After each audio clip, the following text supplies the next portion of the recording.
La surenchère des prix de l'immobilier à Bordeaux serait-elle en train de s'arrêter? C'est en tout cas ce que tentent à démontrer un certain nombre d'indicateurs, comme par exemple la baisse de 1,9% du prix de l'ancien en 3 mois. On est passé d'un marché vendeur à un marché acquéreur, où aujourd'hui les acquéreurs ont le choix de pouvoir négocier, discuter, attendre, envisager de prendre du temps pour se positionner sur un bien.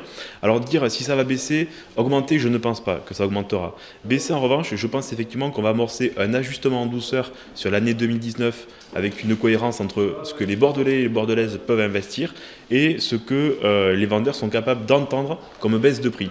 Autre élément de ce marché en transition, les taux bancaires qui pourraient remonter et diminuer ainsi la capacité d'emprunt des futurs acquéreurs. C'est une année pleine de doutes, une année pleine de risques aussi, parce qu'aujourd'hui nous avons des taux de prêt immobilier qui sont relativement bas, qui sont même, on dit entre guillemets, historiquement bas.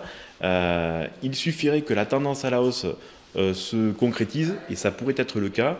Je vais vous expliquer rapidement pourquoi.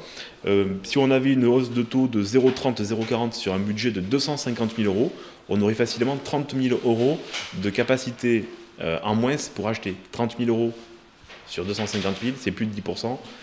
C'est pas possible. Et à titre indicatif, on a effectivement les taux de la Banque centrale américaine qui sont remontés, rehaussés d'un quart de point régulièrement.